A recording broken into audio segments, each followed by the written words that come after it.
Hey, Dr. Dunbar, how are you today? I'm fine, Dr. Nesbitt. How are you? I'm good as well. I'm good. I want to thank you for allowing me to interview you for Veterans Day, this male veteran project that I'm putting together. Are you ready to answer some cool questions? I am. Okay, great. So let's just pretend we're friends, all right? Understood. Okay. So tell me, what was it that drew you to the military? I really didn't have any plans, to be honest with you.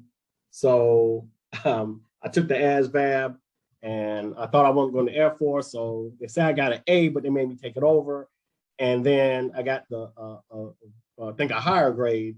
And when I went to the recruiter, they were like, it's going to be a year. My dad's a Marine, did a couple tours in Vietnam. So, all his kids was out by August of the year they graduated. So, what I mean?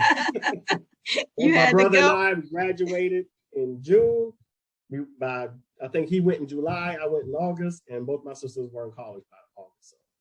So he was staying in the house, after graduation with no go. That was a no-no? Okay. Yeah, so I went, I was at the MEP station in South Carolina, and I don't know why I said finance. I went to the Army guy, I said, hey, look, you can look at me up in the system. I want finance. They had 2 slots. I remember like we just say, had one leaving in August and one leaving in November. I chose August. Chose August. You got on at your daddy's house, eh? Yeah, I'm gone. I had to go. Wow. So can you share a little about your military journey with us? Well, yeah. I'm a finance guy for 20 years. My duty stations included, get this right, Greece, first one, when my parents didn't know. Yeah, I had to take a picture in front of Parthenon.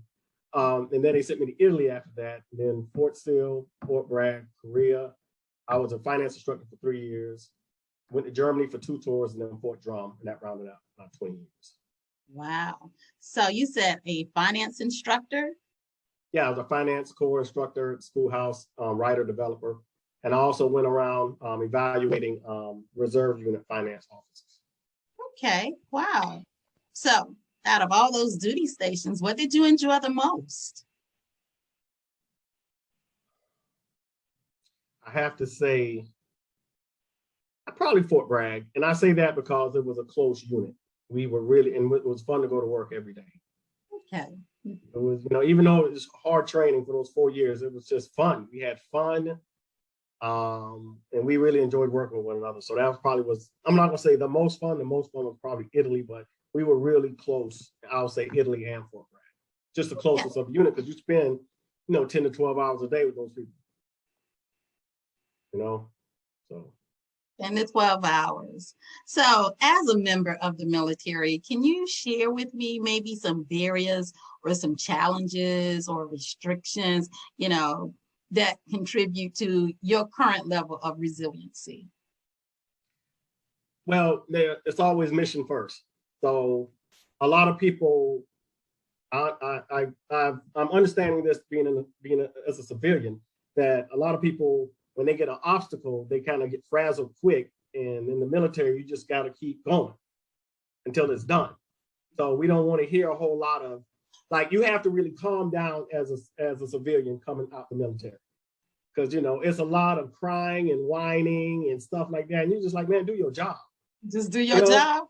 Yeah, I actually had, this is no lie, this is my current situation. You sign an agreement when you have alternative work schedule. Mm-hmm. So the person was supposed to come in twice a week. We were lucky when she didn't work for me to see her once every 2-3 months.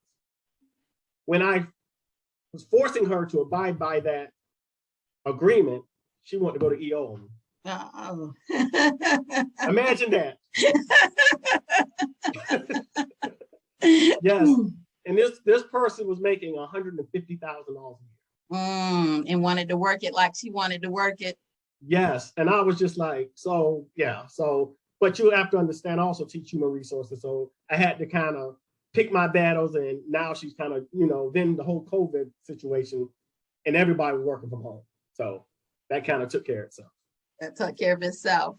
Wow. So I hear you talking about, your transition, what it is that you do out here um, on the civilian side. I was wondering, most people, when they're transitioning from the military, their primary concern is their career. It is job related. I wanted to know if maybe you could share a little about transition. That's different than career. Yeah. Okay. All right. Let everybody listen up that's in the military. When you realize that you want to retire, you should do it 5 years out. 5 years out should create no but major bills, don't buy any vehicles. Pay off. When I retired, I had 0 bills. Only thing I had was a car note. That's it. I paid off everything. So I had 0 credit card debt, 0 loans, 0 everything. So I would tell you start 5 years out and start applying for jobs on USA Jobs probably a good year out, and apply for 20 or 30 a day. Just make it a priority. Make it a priority and don't focus on one area. You have to focus on where the money's at. Like you got to follow the money. So Follow the whatever your money. career field is, yeah, you have to get in the system. So the places that most people want to go, the highest pay grade may be GS7. But if you go to a place maybe like DC, you probably can go GS12, GS13, or get a contracting job paying you 175, 180. So be willing to move.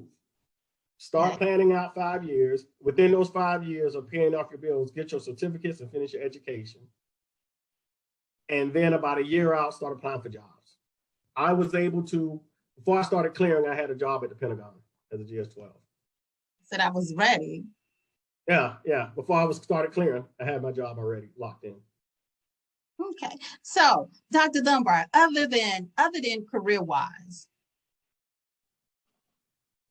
what other things should individuals be considering when they get out of the military, when they're looking at transitioning, other than career?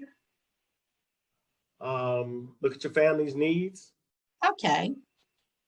You should start looking at, areas to live, the school systems, and with that, the job is going to attach itself. Okay.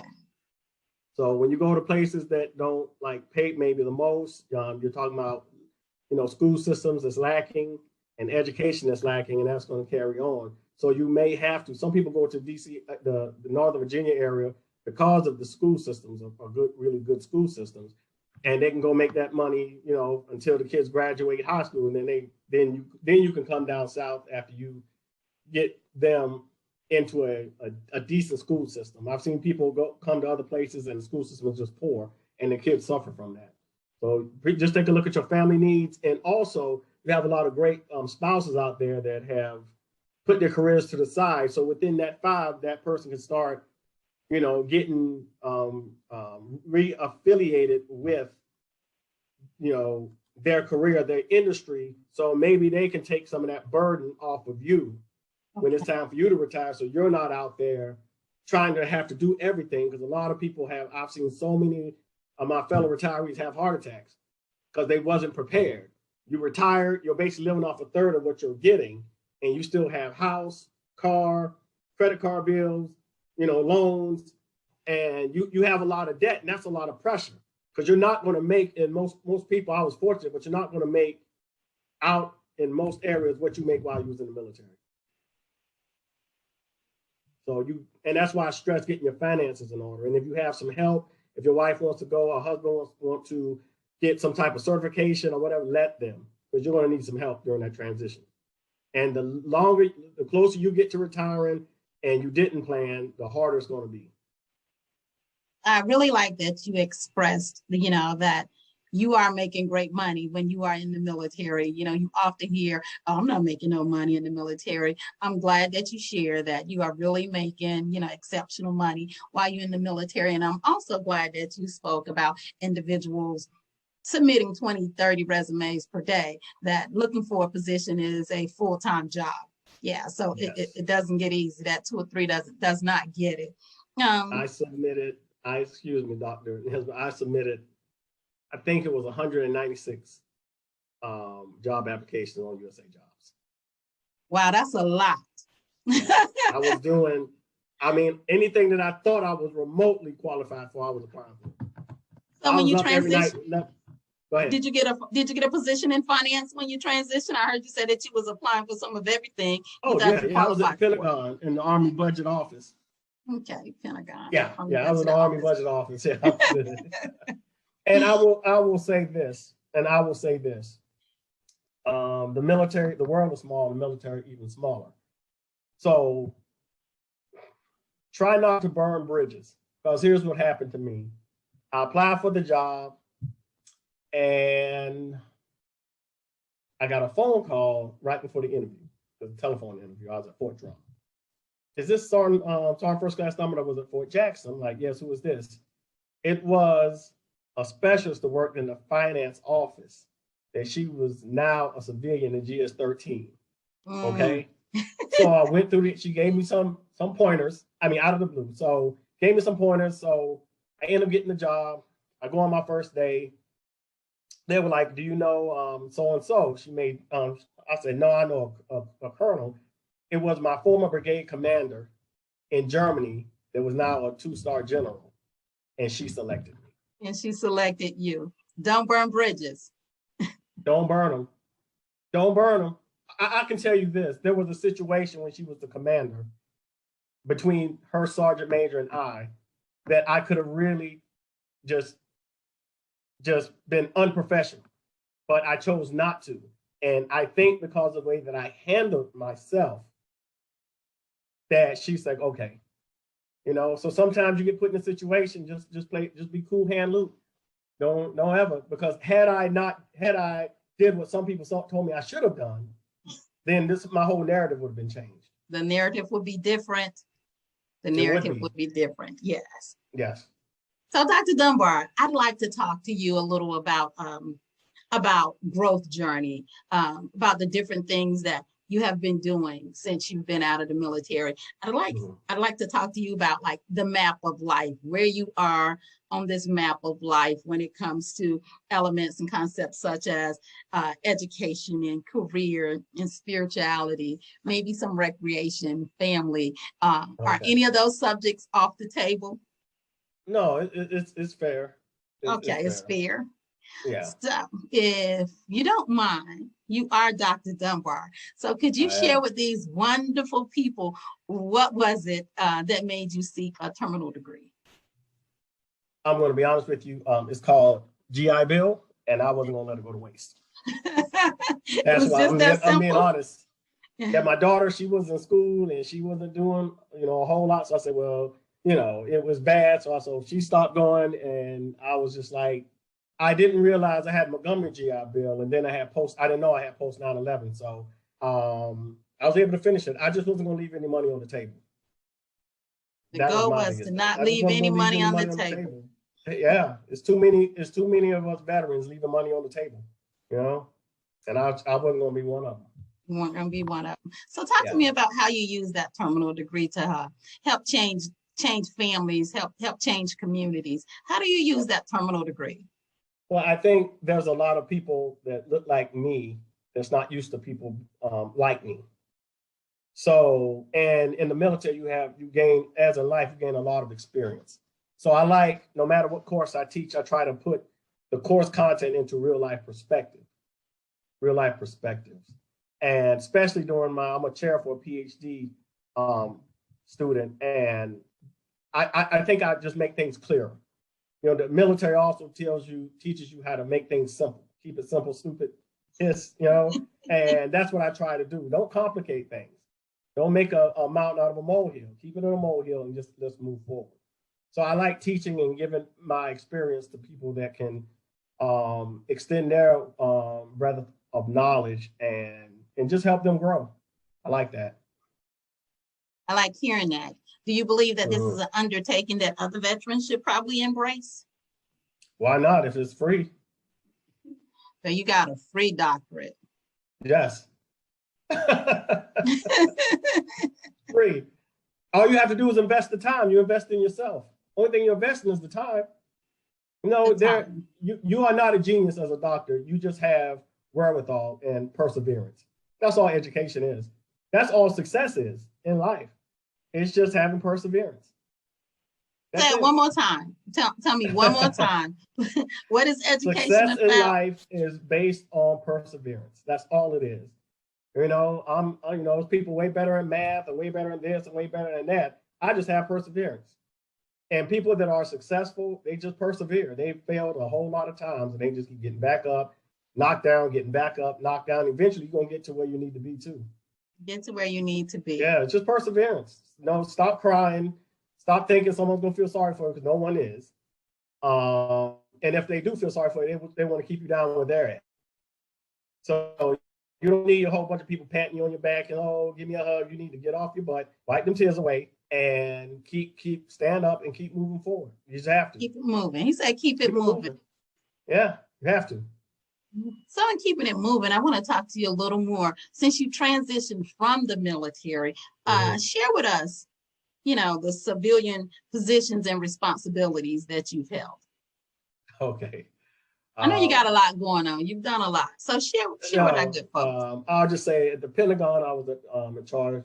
I worked at the Army Budget Office, and I was in charge of like $4.1 billion. I was in charge of all Army training. So I did that for a year, the 12. I got promoted to Defense Security Service. It's changed its name to something else now, but I was there for 7 years. I was the budget analyst working. I did the president's budget and I did execution. I did formulation, which is formulating the budget for the agency for the president to review Secretary of Defense. I did that for 7 years. And I'm the chief of policy for United States Mint in Washington, D.C. So okay. There's been a transition. Yeah. So independently, tell us what you have done.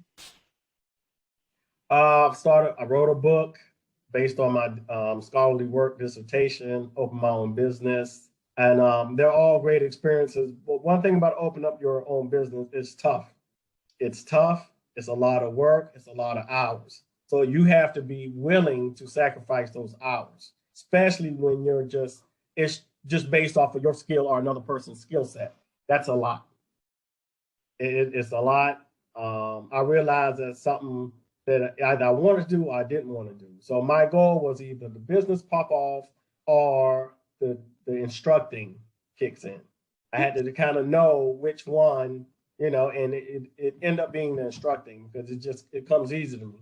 So, and then schools were calling me, offering. So I was like, okay, it's easy online, a couple hours a week. It's not bad. So what I hear is that you had 2 or 3 different elevating positions of leadership when you transitioned out, civil service into finance. You wrote a book, you started a business, you went back to school, you became a doctor, you're now a professor. So out of all these different positions, what is it that you love most about your current mission? I like just being a professor. Like, I don't get caught up on titles because even an idiot has a title. It's just having the ability to translate my experiences to the public at large. I just think that's neat, Did you say neat? I just think what good is knowledge if you don't share it? What good is it if you don't share? What good is knowledge if... So I know that to speak about religion is taboo, but I was wondering if you would please share with us a little about your faith. Oh, I've been Muslim since 1994. I took my declaration of faith actually at Fort Bragg in October of 94, and I completed my once-in-a-lifetime pilgrimage in 2019, right before the COVID started. What was that? It was an experience. Hajj, first of all, it's hot. You're in Saudi Arabia and it's hot. That's a whole different type of heat. I don't see how them pyramids and stuff was built, but anyway. And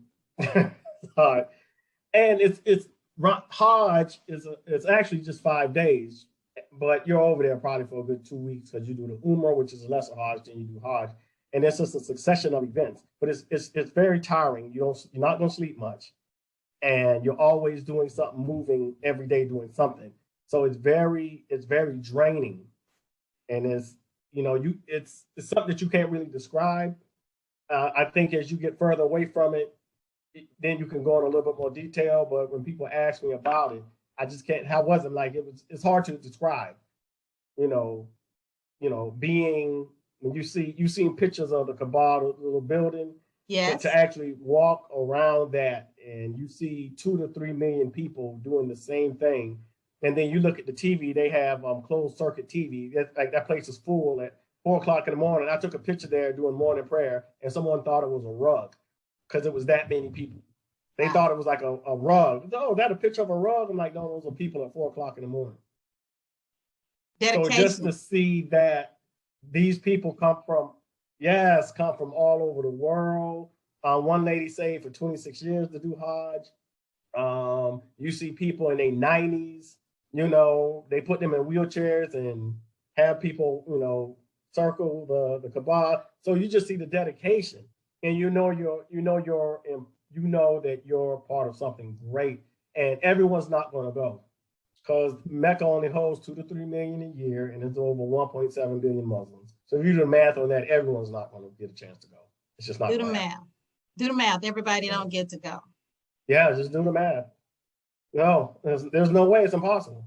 And 26 more years. people are becoming Muslims every day. So yeah, she saved 26 years. Sure did. She got there. That was that dedication element. Yeah. So, Dr. Dunbar, Yes. Today you've shared with us about, serving as a soldier. You've talked to us about career. You talked to us about education. You've spoken to us about your spirituality. Mm-hmm. I was wondering, what is it that, what do you do for recreation? What is your release? What do you do? What do you enjoy? I like fishing. Fishing and spending time with my grandson. Yeah. So you're a papa. I love to fish. So I'm a papa. I'm the kind of guy that looks at the tides and looks outside. Back comes in at 12 midnight. All right, I'll go. So I'm that guy. Yeah. I pay attention to the tides. Yeah. So do you take your grandson fishing? And my grandson's in North Carolina. I'm in Georgia. So okay. But when he comes down there, yes, I would definitely take him. Yes. Okay, so you shared, what you enjoy doing. You like fishing. You love being a papa. You want to talk a little more about your family? That could be yay or nay. I'm married. Say again? Right. I said that could be a yay or nay, but that's good. Yeah. Married. And I'm just down there. My daughter's here visiting her in North Carolina, Fort Bragg. And I'm down there with my family, in Georgia, so it's nice for all of us to actually get together because my brother, he's retired Navy. I was in the Army for 20 years, so we've been all over the place. So now that we're both retired, now we can always, meet for Thanksgiving or meet maybe once a month to break bread and check on one another. So that's very important. Yeah. Family nice is as good as it gets. Back. Yeah, that's as good as it gets. Being able to hang out with your family. In some cases. It's as good as it gets, Dr. Dunbar. In some cases, I just had somebody. No, never mind. No. Yeah, right. Let's talk about legacy a little bit. So being retired, let me tell you something. Being prior military, people look at you as an ATM. Really? So get prepared for it. That's what they do? Oh. All they know is you're retired and you're working now. That's what they know. You retired. So you have a nice house, nice vehicle. Yes. And they just know that your life seems better than theirs. So expect the no's to come. If they're out here and they're looking in and life seems a little better and say that it is a little better, why not help? It's family. The problem is, if you feed a pigeon, one pigeon, probably gonna be 2 tomorrow. If it's 2 tomorrow, it's probably gonna be 3 or 4 the next day after that. Some I'm telling you, Once you start loaning money, it's never going to stop. It's never going to stop. It's just not. I'm not talking about the one family member that just for whatever reason something happened. I'm talking about those people that always seem to have bad financial problems. Be careful. You're gonna have to say no. You got to upset some people. Don't say People that's no. close to the heart, but you got it. Your responsibility. Your responsibility to your family. You know what my dad said. Well, Allah bless him. He passed in 2013. Just take care of what's under your roof, and I think people should take that to heart. I like that advice. Just take care of what's under your roof. Take that to heart. That's it. Be the bad guy. I don't mind being the bad guy. I'll be the bad guy with the money in my wallet. With the money in your wallet. Okay. I kind of like that. Yes. So Dr. Because you have Dunbar, to understand that those same people. Uh-huh. Go ahead. No, those same people. I was going to say them same people that's borrowing money from you. Those same people that's borrowing money from you, if you needed it, they wouldn't have to give to you.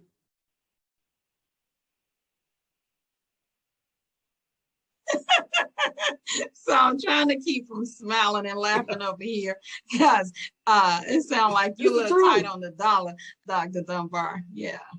You can't take it with you. I have a daughter. No. But you can make sure that when you leave something for your kids and grandkids. Legacy. Yeah. Not somebody else's kids and grandkids. I appreciate that. I really appreciate legacy. I got a daughter. Yeah. You got to leave something for the kids and grandkids, You're right. Most people just leave their kids with a bill for a funeral, doing Cash App and everything else to pay for a funeral. It's ridiculous. But so he said he is working on leaving it. That's another. You're working on leaving it for the family. I like that. So since we're talking about leaving and for the family, I want to talk to you a little about legacy. Let's say that it is 15 years from now and you're having your wife is throwing you a legacy celebration. Okay. She wants to help you to celebrate all the accomplishments that you've made. And it kind of sounds like you like a Renaissance dude. You do some of this and some of that. Tell me 3 individuals that would be at your legacy celebration and what cool things would they be saying? That's a good one.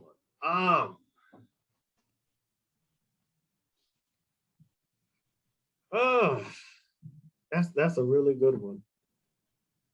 I really don't know. I really don't know what 3 persons. Probably my sister, one of my sisters. When you in the military, and I'll get back to that in a second. You're not the same person you were when you left home. Right. And so your family, they don't really know you, and I'm realizing that they don't. I've been gone for 30 some years. So I'm not the same person. I don't have the same tolerance level.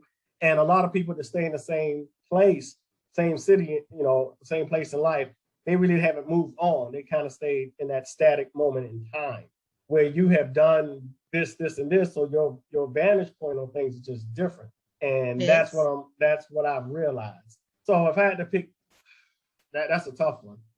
That's a tough one.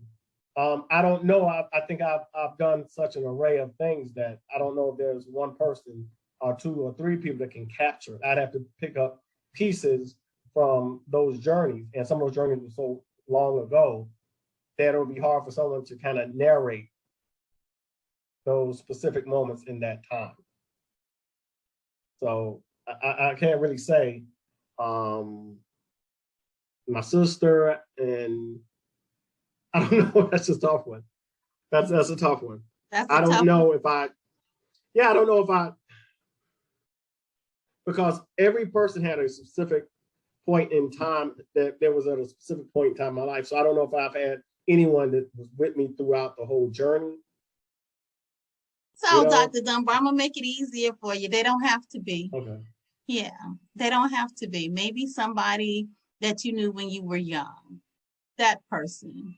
Who would that be? What would they come and say? maybe one person that served with you in the military. Who are they? What would I they say? would probably say, I think my dad would be shocked and proud at the same time. I would still probably say my sister, because she know from the humble beginnings that we were. And if I had to pick somebody in the military, I would probably pick Colonel Zellers from finance. He left a nice comment on LinkedIn about me being a superstar. He knew me as the E5 sergeant at Fort Bragg back in 96, 95. He left a nice comment. And probably maybe Give me one of Colonel your students. Ray. Give me one of your students. You're helping women and men change their lives, get to a whole nother level. Give me one. What would they say? What would they put in their abstract? They would probably say that, and I'll go with a PhD group. They would probably say that he has a way of making things really clear and simple. You know, I think everyone, when you break down everything, everything's really at its base, at its core, is simple. Whatever it is, you know, the whatever is, it's at its basic form is DNA and atoms or whatever. Okay, so I think that you have to not dumb it down, but you know, you have this calculation that's 8 pages long, but it, you know, a statistical calculation, but at the end of the day, it's just algebra. You understand what I'm saying? I do. Like at the end of the day, it's general math. That's what it is. It's general math and algebra, and probably not complicated algebra. Right. That's what it is. It's the same thing in corporate finance. You know, they got all this. You see all the Greek symbols and all that looks scary. You get a calculator, it's just 4 buttons that you have to use. You know, you use Excel, you put the calculation in there, it tells you exactly what to put in there. It's simple. And people just need to know how to make things simple so they can focus on what they need to focus on. The dissertation is just a research paper, which most people have already done. It's more detailed, but it's just a research paper. And they tell you how to go what's in each chapter and what they're looking for in each chapter. So what's hard about that? What's hard is not hard. Yeah. It's tedious. It's tedious. That's what it is. It's very exacting, but it's not hard. I'm going to say this. Dr. Dunbar is making it sound simple. It's a monster. It's a beast. That's what I remember it being. I remember the tears. It's a monster. I didn't have tears. I had some moments when, you know, I was, you know, emailing my chair, like, you know, some stuff that wasn't too nice. But it's part of the process. And it really was hardest, to be honest with you. The hardest thing I did was get my bachelor's degree. I was 36. That's the hardest thing I've done. 35. Yeah, 35. So I'm being real with you. The master's degree and the doctorate to me were easy because you're learning this much stuff, you know, 800 miles wide getting an undergrad, but you don't know what you're going to do. You're going to change. Then once you get that, by the time you get to the master's degree, you're kind of, you're very detailed about what it is, where it is you want to go. And then definitely by the time you do your doctorate, before you even start, you kind of have a idea what you want to do your research question on. Unless you change it 3 times. Yeah. Yes. Well, I kept mine. I had my research question at the first residency within 90 days of me starting. So that helped. You change it 3 times. Yeah. Unless you change it. And they have various chairs. I had the same chair. So people running the problem with changing the topics and running different chairs and committee members. I had the same chair, same committee member throughout. I finished in 2.5. I'm kind of glad I did that because she changed positions at the end. And had I had to do it any longer, I would have had to change my chair, which would have prolonged the whole process. Prolonged the process for you. You know what, Dr. Dunbar, it's been good talking to you. I would like to ask you one additional question. If it is at all possible, can you share with our veterans who are considering shifting to the other side, you know, becoming civilians, can you share any advice with these individuals? Find out what it is that's hot in that particular industry. You may have to, if you're still in, you may have to go get some additional training in something else. Like everything's about cyber right now. You have anything dealing with cyber, you're gonna get a job anywhere. And so you have to, don't be afraid. Okay. I've known a whole bunch of veterans that feel that, okay, I have my retirement and then I just need enough income to supplement to equal.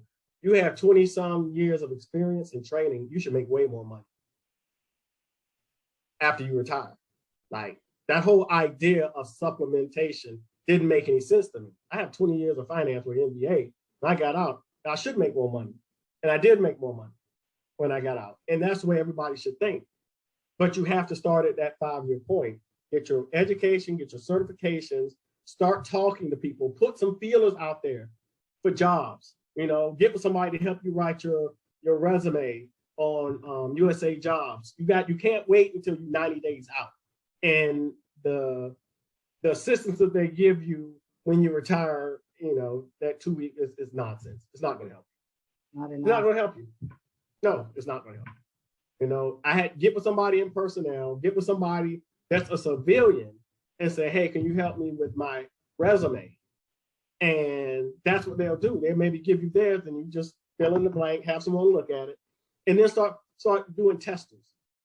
You know, what's a tester? Like, you say, find someone, a civilian, to help me with my resume. So where do I find that person? I've done 20 years military. Where do I find that person? You can find somebody. Well, they have stuff online, but you can, hopefully everyone in the military knows a civilian that works somewhere.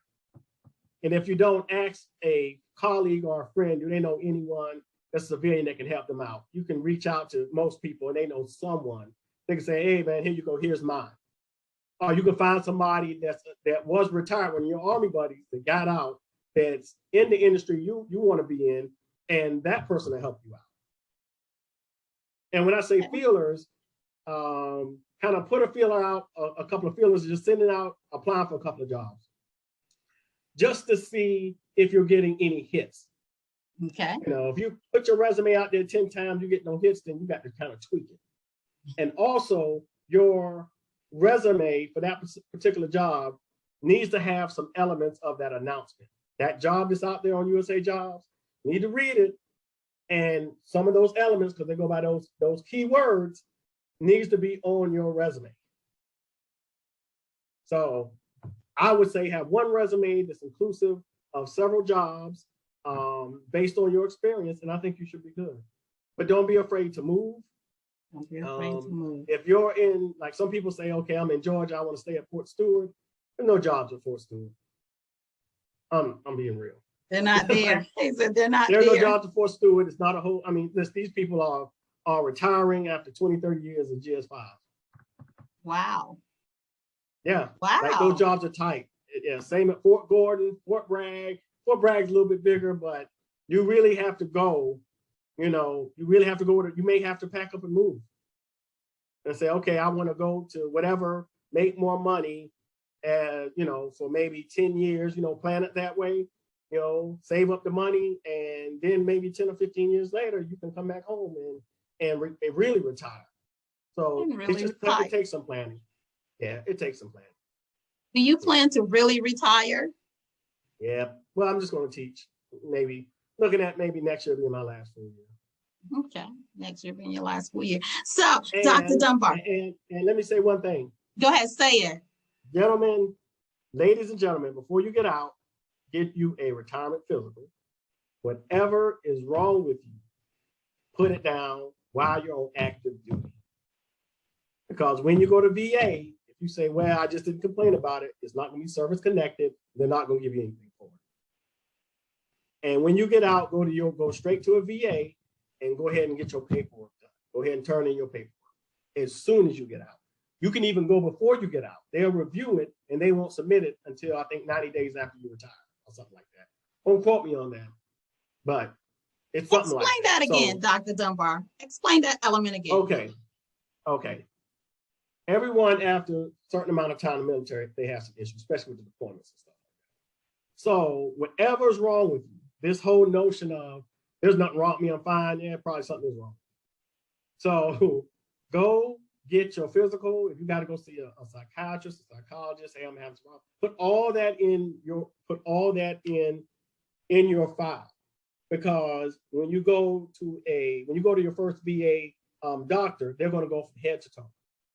They start with your head injuries, eye, your nose, problems with your mouth, your chin, your neck, chest, arms, like they go through everything.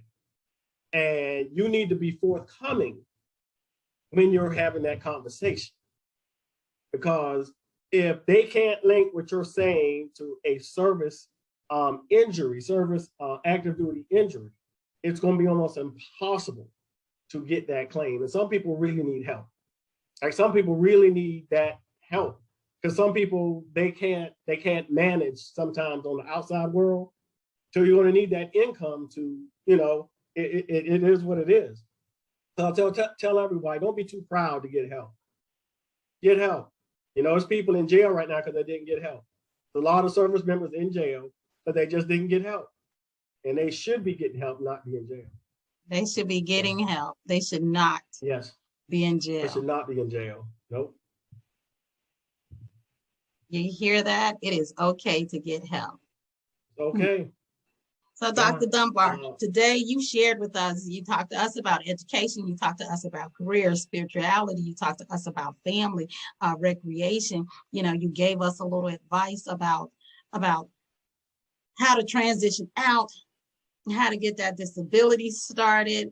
I wanted to know, I prompt you on those things, but I wanted to know, is there anything that I didn't prompt you on that you would like to speak about, that you would like to talk to veterans about? Is there anything else that you'd like to share? No, I believe I covered it. I believe I covered getting ready to transition 5 years out, get your training, pay off your bills, get your spouse ready for the support, start networking, talking to people that's in the industry you want to be in, have somebody look at your resume, create one, have somebody look at it, send some feelers out. Don't be afraid to move. It's a process, and it starts years out. You should be starting 5 years out and say, okay, this is where we want to move. And wherever you want to move, then you should be linking up with somebody from that area, looking at houses, looking at schools, looking at opportunities. Now a lot of things are going, teleworking. So it may not even matter where you're located at this time, and that's a good thing. So just prepare yourself and take care of yourself. Do not wait to get out to start complaining about something that happened when you was active duty. If it's just your last day and you go to the PA, you need to have it in your records. Even on the last day. On the last day, put it in your records. Because I'm telling you, and you say you had something, first thing they're going to do is turn them pages. They're turning pages. That's what they do. They turn pages, and they're just looking for that one thing that they can link to what you're saying is the problem. And if there's nothing in there, we have a tendency in the military to kind of want to man up. Oh, I'm good. Yeah, it hurts a little bit, but I'm okay. I'm 50 now, retired at 38. Those same things that were just little pings, and it hurt a lot more now. A lot more. They accelerated now. Yeah, my knees ain't what they used to be. When you drop like a 20 and you got to really contemplate on whether you want to bend down to get it, that's a problem. Wow. Thank you. It's like that's going to be a lot of pain if I bend down to get this 20. Bend down and pick up the 20. Yeah. And then breathe heavy for about 10 seconds and continue walking. So. Right. You bend down and pick up that 20 because you don't want to give it to a family member. You get that just in case 20. Somebody asked me. Actually, I just had somebody ask me for $400. It's funny you should say that. And I just had to tell them absolutely not. For a couch. Like, oh, couch. Like they needed a couch, Dr. Dunbar. I'm sure they do. I'm sure. Wherever you were sitting on, you will still be sitting on that if you're waiting on me. If you're waiting on you. Yeah.